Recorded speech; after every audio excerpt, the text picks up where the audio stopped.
get it. This is way too gross.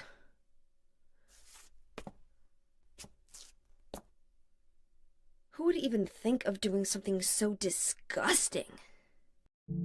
Salutations, everyone. Johnny Mon here. Happy Spooky Day! As such, it's illegal to talk about anything other than topics and themes pertaining to the holiday, and as such I will unfortunately have to delay the Christmas video I had planned and instead discuss one of the landmark achievements of psychological horror. Serving as a follow-up to the PS1 classic released just 3 years earlier, Silent Hill 2 masterfully executes and expands upon the principles and tactics established by its predecessor. This includes heavy emphasis on the atmosphere and tone, often relying on very subtle design choices, audio cues, music, environmental storytelling, and player decisions that affect in-game outcomes to achieve the franchise's signature brand of horror through unease and tension. This game is a master of saying a lot about its characters indirectly, and successfully implements the concept that less is more when it comes to character establishment. A large portion of this game's subtext revolves around the spiraling mental state of its cast, especially that of its protagonist, James Sunderland. If you've never played the original, you can play it... You can find it... You can play the remake on PS5 or through Steam, which delivers a nearly identical thematic and subtextual experience. And if you haven't played the game, be warned that this video will contain minor spoilers. We open on a broken man, who grieves the loss of his wife to a disease 3 years before the start of the game. One day, he receives a mysterious letter from her, telling him to meet her at their special place in the town of Silent Hill. Throughout the game, we as the player must force him into uncomfortable situations necessary to advance the plot. This includes plunging your hands into strange oozing holes, jumping headfirst into chasms, crawling through roaches, and continuously wandering through the unknown. Unbeknownst to us, these decisions give us a very subtle insight into the psychology of James as a character, illustrating his mental deterioration over the course of the game. One of these moments that I believe is overlooked and often underappreciated in terms of its effectiveness is this early scene from the game where James plunges his hand deep into a toilet filled with human waste.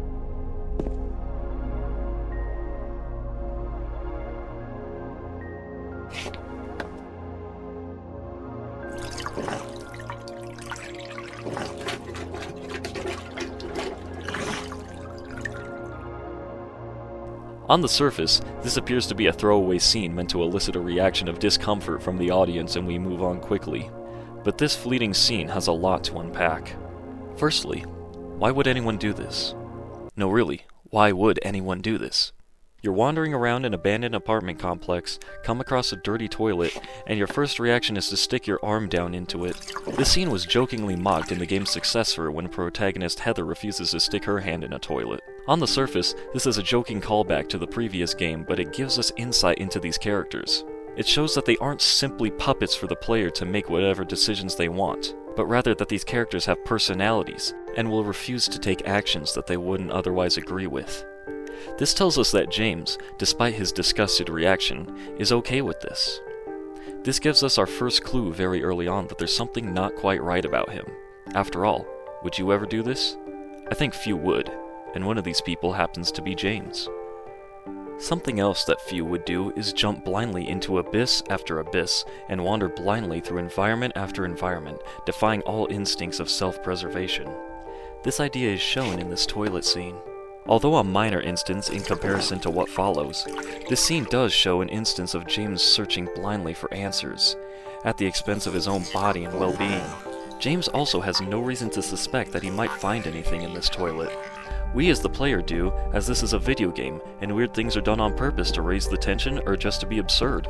However, in the context of the story, James has been given no reason to even think of this. Even in the grand scheme, every instance of James plunging his hand into something after this involves doing so in a hole in the wall, so he has no reason to suspect that there might be anything in a toilet of all things. Beyond this, there is no option to search any other toilet in the entire game apart from this one scene, highlighting this unique event. But why? What does this tell us? Well, it shows us an inversion of the typical behavior of a protagonist, who would never willingly put themselves in a disgusting situation such as this, telling us subtly how we should really feel about James. In a world obsessed with cleanliness, this shows a clear rejection or defiance of this order, illuminating both a bold statement about authentic experience, the idea of being uniquely oneself irregardless of social or societal norms, conventions, or expectations, and embracing chaos by rejecting this established norm, reflecting James' mental state. Additionally, as shown at the end of the game, all of the events that take place happen after James suffers a mental break in which he denies reality and exists in a state of delusion. This scene symbolizes how he must endure self-degradation, plunging deeply into the pits of his mind with no clear direction and having to confront disgusting truths on the path to self-discovery. Also relating to the revelation at the end of the game, we know that James has done things with his hands that he's not proud of. Things few could do, reserved only for the lowest scum that walk in our society. I am of course referring to the killing of another human being. Humans are biologically distrustful of one another, having specifically evolved traits and features with the sole purpose of recognizing and understanding one another. Not trusting or not agreeing with each other in competition due to these differences is what led to the formation of early tribes and clans. This progressed into what we know today as xenophobia, with related issues such as sexism, racism, classism, and many more. These all pertain to the idea that some groups of people are inherently better than others, which has led to things such as racial extermination, assimilation, and is usually done by way of dehumanizing the opposing group to justify these actions. These horrific acts that we inflict upon one another are the result of our flawed nature, among other factors. This does not excuse these actions in any way, and they should never be acceptable. But one thing that has remained consistent is the aversion to killing members of one's own clan. Family, friends, members of one's community, above all, taking the life of one of these individuals has always been hailed as an especially egregious act and is usually linked to mental illness. Relating back to James, we know he is guilty of this heinous act, and this guilt is what fuels his mental break prior to the game beginning. Returning to the toilet, James' lack of care regarding getting his hands dirty in a filled toilet bowl can reflect the idea that he has gotten his hands dirtier before. This is why he sticks his hand in with little to no aversion. This may be a completely disgusting act that most people wouldn't do, or at the very least be much more apprehensive about, but compared to what he's done with these hands before, this filth is negligible. At least this filth will wash off.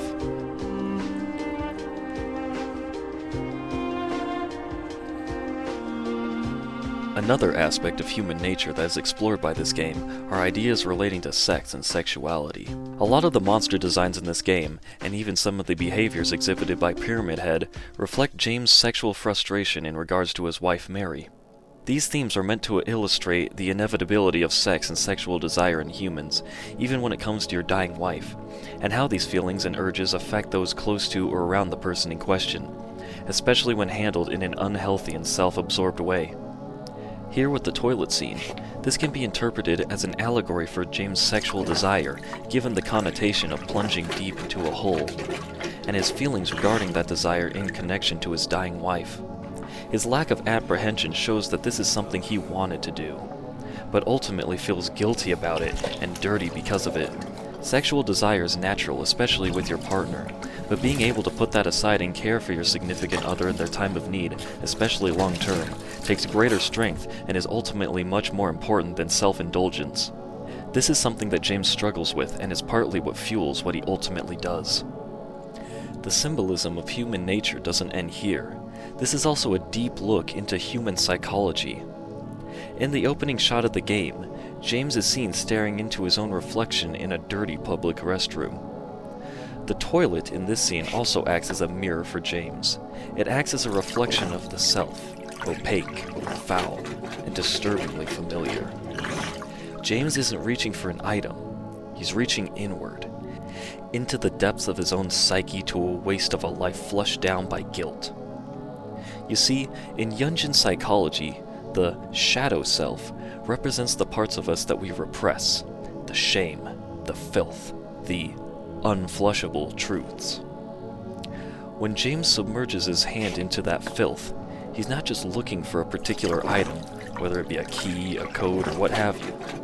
He's confronting the unspeakable, the dirty reality of his own existence and the weight of his sins.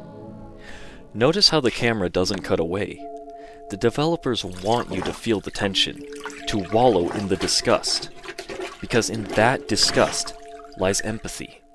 We are James. We too have reached into things that we wish we hadn't. Past relationships, old mistakes, decisions that we've made that we can never let go of, things that keep us up at night thinking about, regretting, wishing we could have been different. This toilet is not a prop, it's a metaphor for retrospection. As I mentioned earlier, this scene is underappreciated. Some may even call it pointless or unnecessary. But isn't that the point? Life's most defining moments are rarely glamorous. Sometimes they're found in the dim glow of an apartment bathroom, elbow deep in regret. The true brilliance of this game lies in the minute details, and in this instance, it isn't the characters, monsters, music, or fog that makes the scene. It's the toilet. In turn, a lot of our understanding of this game can be linked to this very toilet. To truly understand why this moment matters, we must first understand Silent Hill's horror. Unlike other franchises that rely on spectacle, on jump scares, violence, gore, Silent Hill invites us inward, into the rotting architecture of the psyche itself. The monsters, the fog, the silence, they're not designed merely to frighten, but as a vessel. Every environment in Silent Hill 2 functions as a mirror into the protagonist's inner world, and so, what better object, what more honest artifact to embody the nature of psychological horror than the toilet? The toilet, in the most literal sense, is a vessel for waste. And here we can see it become the point where the psychological and the physical collapse into one another. The filth of the mind is rendered versatile, tactile, wet.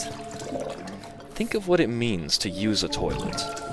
We must willingly put ourselves in a vulnerable position, physically defenseless.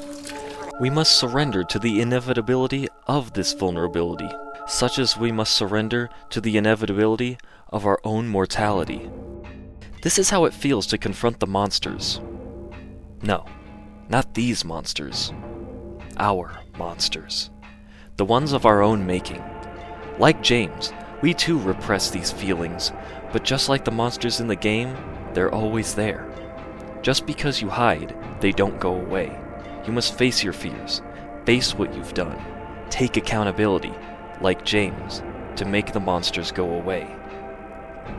The way James plunges his hand into the toilet has a tenderness to it. Notice the way that he hesitates, his posture almost prayer-like. This hesitation is the crux of Silent Hill's dread, the moment before contact, when the boundary between the clean and the unclean, the safe and the unsafe, dissolves. He knows he shouldn't, and yet he must. That tension between revulsion and necessary is the essence of psychological horror. James may be the protagonist, but he's far from a good person. He is, however, an interesting look into the psyche of those who are self-indulgent and unable to cope with the problems that they face in a healthy or constructive way, only caring about themselves and what they want in the moment, using whatever means to justify indefensible actions to themselves. James is a complicated character with a lot of layers to unpack, but ultimately acts as an example of how a lot of people tend to deal with their problems in a way that only benefits themselves and fails to account for future repercussions as a result, completely lacking any quality of sympathy or care. And all of this is told to us early on in such a small but memorable scene that is easily overlooked in the long run, and just goes to show that no detail is too small when it comes to storytelling and character establishment, further emphasizing and explaining how this game has emerged to stand out against fierce competition in the horror genre as one of the greatest horror games ever made, and even one of the best games of all time.